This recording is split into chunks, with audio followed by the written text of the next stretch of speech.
આજે અષાઢી બીજના રોજ સુરતમાંથી અલગ અલગ 7 જગ્યાએથી રથયાત્રાનું આયોજન કરાયું હતું, જેમાં મેદરપુરામાં ગોળિયા બાવા મંદિરેથી નીકળેલી રથયાત્રામાં ભક્તો ઉમટી પડ્યા હતા।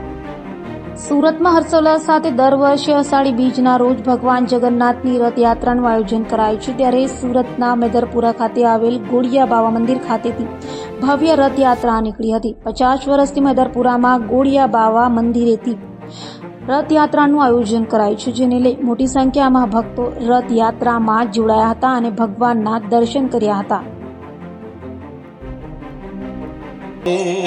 સમગ્ર ભારત વર્ષમાં ભગવાન કૃષ્ણના જન્મ પછી જે પરંપરા થઈ, જે આપણી સંસ્કૃતિ, જે આપણી પૌરાણિક, જે આપણું સનાતન ધર્મ, અને એમાં અષાઢી બીજનું મહત્વ સમગ્ર કચ્છ જિલ્લો આજે જ્યાં સંસારમાં રહેતા હોય ત્યાં કચ્છી ભાઈઓ આજનો એમનું નૂતન વર્ષ અભિનંદન।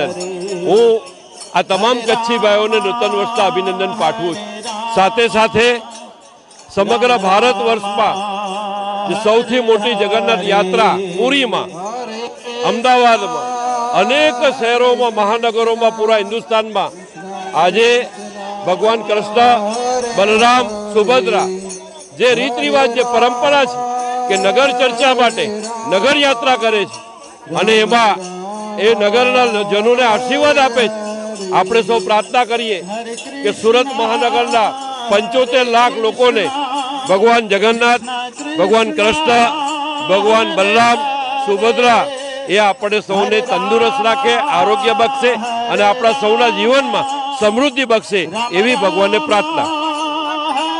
आगे हो जाइए आप लोग, यहाँ से इस साइड वाले जो है वो आगे चले। आज आषाढ़ी बीज के दिन भगवान श्री जगन्नाथ जी की रथ यात्रा जो है स्टार्ट होने जा रही है और अपने शहर में कुछ 7 जितनी रथ यात्रा निकलती है, जिसमें अपने आज मुख्य रथ यात्रा अपने स्टेशन से चालू होकर जहांगीरपुरा जो इस्कॉन मंदिर तक जाएगी और लाखों की संख्या में लोग जो है दर्शन करने के लिए आएंगे, रथ खींचने के लिए आएंगे। तो मैं सभी को जो है हमारे सूरत शहर पुलिस परिवार की तरफ से सभी की जिंदगी में भगवान का उन्नति का रथ, अच्छा हेल्थ का रथ, आपका जो तमाम आपके घर परिवार में सुखी रहे, उसका रथ हरदम साल भर रहे, ऐसी मैं शुभेच्छा भी देता हूँ और भगवान से विनती भी करता हूँ। जय हिंद। આજે સુરતની અંદર ઇસ્કોન દ્વારા હરે રામ હરે કૃષ્ણ પૂરું સુરત ગુંજી રહ્યું છે, ત્યારે સાક્ષાત ભગવાન સુરતની અંદર નગરચર્યા માટે નીકળ્યા છે। ત્યારે હું સુરતની એ સમૃદ્ધતાને, સુરતના લોકો માટે, પૂરા બ્રહ્માંડ માટે પ્રાર્થના કરી રહ્યો છું કે ભગવાન દરેકને સુખ પ્રાપ્ત થાય। હિન્દુ ધર્મ અને હિન્દુ એટલે અહિંસકતા, હિન્દુ એટલે પ્રેમ, કરુણા ને દયા, હિન્દુ એટલે જીવોનું રક્ષણ કરવું। આ બ્રહ્માંડની અંદર આ વાણી ગુંજી રહી છે।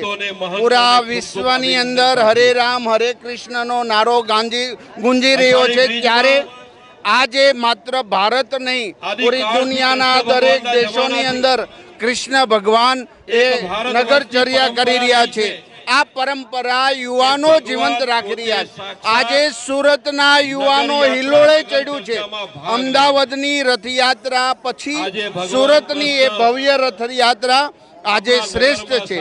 આજે દરેક નગરજનો પોતે શેરીએ ગલીઓમાં સાક્ષાત ભગવાનના દર્શન માટે જોવા માટે નીકળી રહ્યા છે। ત્યારે હું એ ભક્તોને કોટી કોટી વંદન કરું છું કે મારું સુરત, મારું ગુજરાત, ભારત અને સમગ્ર સૃષ્ટિ શ્રેષ્ઠ બને, એમના આરોગ્ય બને, તંદુરસ્ત બને, એ જ અભ્યર્થના સૌને। જય શ્રી કૃષ્ણ।